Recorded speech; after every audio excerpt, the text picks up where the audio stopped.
Rok 2018 je za námi, ale je tu rok nový, který nám určitě nabídne spoustu nových filmů pro malé i velké diváky.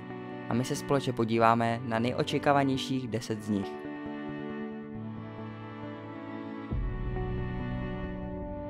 Sedmé místo, Jak vycvičit draka 3.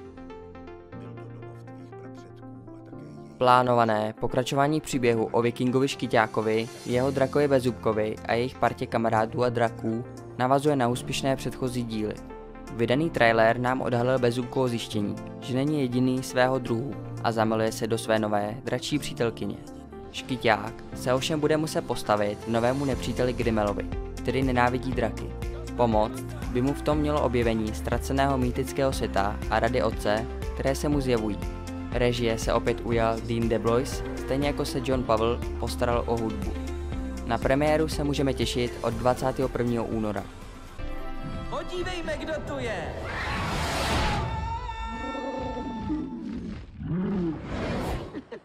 Ani slovo.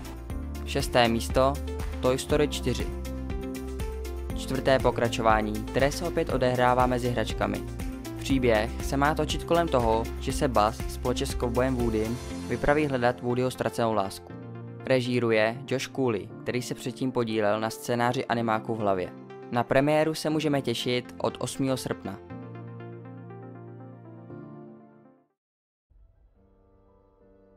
Páté místo, Star Wars, epizoda 9.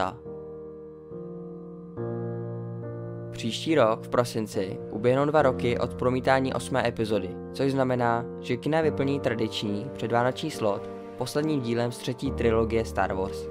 9. epizoda dosud nemá oficiální název a informace o ději tvůrci samozřejmě tají, takže lze z různých informací jen dedukovat, co se bude v 9. epizodě dít. Sága rodu Skywalkerů rozhodně skončí a tak by si měli i náležitě uzavřít osudy všech hrdinů. Dojít by mělo i k rozhodující bitvě mezi prvním řádem a rezistencí. Jak vše dopadne, se dozvíme v premiéře 19. prosince.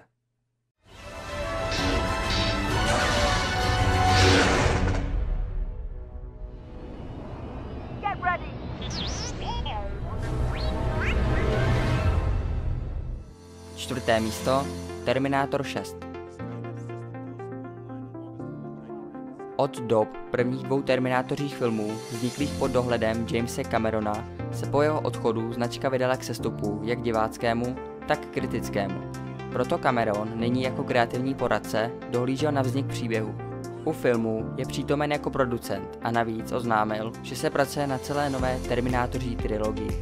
Děj nového Terminátora by se měl nakonec odehrávat především v Mexiku.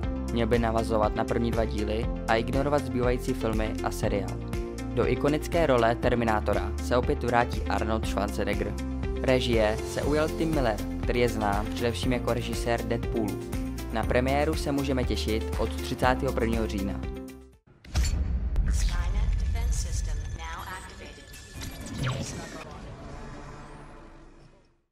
Třetí místo, Spider-Man, daleko od domova.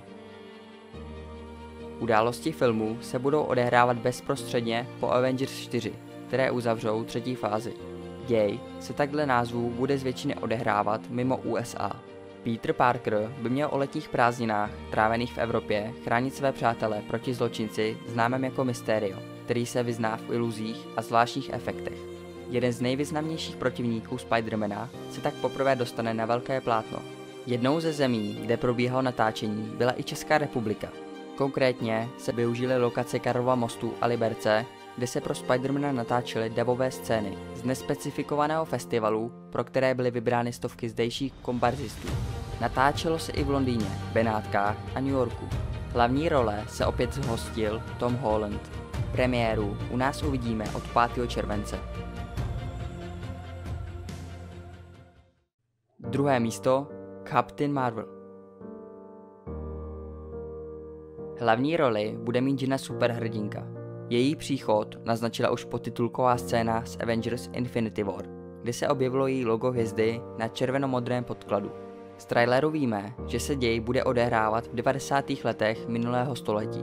Hlavní postavou bude bývalá pilotka amerického letectva Carol Danvers, která smíšeným genů s mimozemskou rasou Kree získá nadlidskou sílu, vytrvalost, schopnost letu či odolnost vůči jedům a toxinům, což z ní činí jednu z nejsilnějších postav. Sledovat bychom měli její snažení v době, kdy se dvě mimozemské rasy rozhodnou vést intergalaktickou válku na Zemi.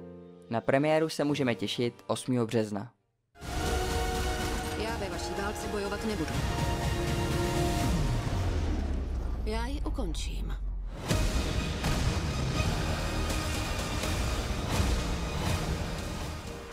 První místo Avengers Endgame. Pokračování Avengers je jeden z nejočekávanějších filmů roku 2019, který slibuje nejen vysvětlení mnoha otázek z Infinity War, ale také Marvelovek za celé desetiletí. Můžeme však předpokládat, že Thanosův monstrózní čin z předchozího dílu bude nějakým způsobem zvrácen, protože Marvel oznámil další pokračování se Spider-Manem či Black Pantherem, čímž poskytl malou nápovědu. V českých kinech se objeví 25. dubna a o ději se dosud neví prakticky nic.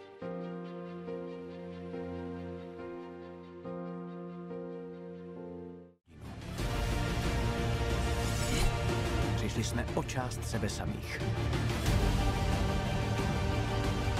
Toto je bitva našich životů. Tohle musí vyjít, Steve. Já vím, že jo. Protože nevím, co bych dělal, kdyby ne. Tak to je pro dnešek všechno. Na který film se nejvíce těšíte? Napište mi to do komentářů. Nezapomeňte na odběr se zvonkem vpravo dole a sdílejte video s přáteli. Tak zase příště. Adios.